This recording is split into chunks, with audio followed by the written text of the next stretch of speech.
Hello guys, gusto ko lang i-share sa inyo paano ba ang normaling pagpapark dito sa Espanya. Nako guys, pagdating ko pa lang dito noon sa Espanya talagang ako'y ng problema na hindi ako marunong niyan guys. So ayan, ituturo ko sa inyo. Siguro naman marami sa inyo na marunong talaga mag-park ng ganyan lalo na yung mga lalaki. Pero ako ay talagang malaki ang naging problema noon. Tapos ang tagapagturo ko pa ay ang pagkakatapang-tapang ang aking asawa. Diyos ko, puro de.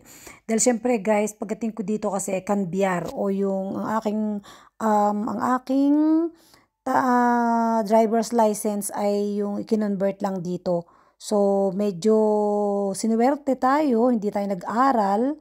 Kung mag-aaral pa, siguradong hindi na ako makakapag-drive dito. Oh my God. Dahil nga, syempre, Espanyol, ang hirap kaya ng salita. So, ayun guys, natutuhan ko rin dahil kailangan. Dahil kung hindi ako matututo, ay wala.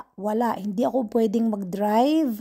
Hindi ako makakapunta. Alam niyo yun guys, na tumira pa naman kami sa farm at laging may dalang sasakyan dahil malayo sa kabihasnan at laging nagpa-park ng ganyan. Kaya talagang natutuhan ko. That was 2012 nung ako'y matuto. Okay? So ulitin natin guys kung paano ako nag-park ha.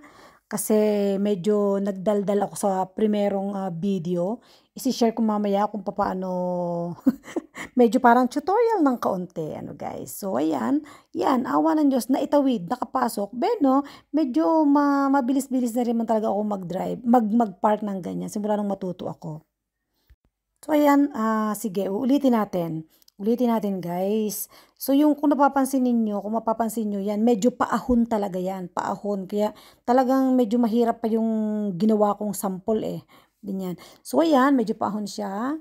Pag ganyan kasi guys ang ginagawa, itatapat mo yung puwet, puwet ng kotse or tapat ng driver seat.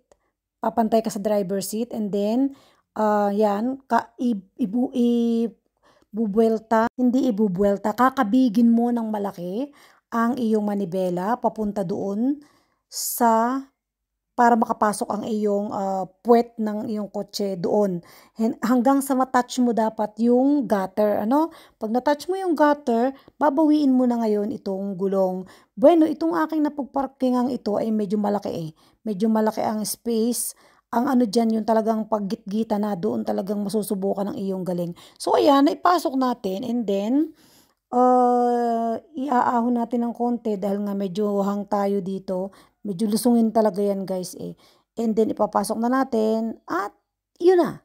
Nakapark na tayo ng parallel. Parallel parking yata ang tawag nga dyan. Oo, parallel parking. Wala kasi niyan dati sa Lipa. Kaya hindi ako natuto niyan. At saka sa atin puro pasok-sok yung mga pagpapark, di ba?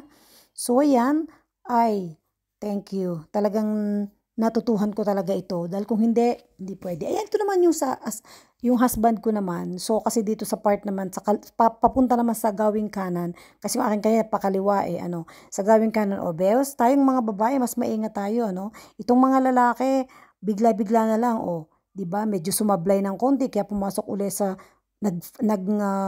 forward uli and then ayan.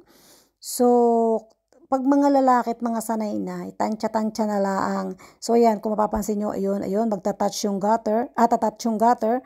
Ayan, na-touch na nung huling gulong yung gutter. And then, saka mo ngayon babawiin yung manibela sa lapat sagad. And then, dahil parang hindi mo matouch yun, babalik ka na hanggang sa magpantay na yung gulong mo doon. Naks, parang tutorial guys, ano.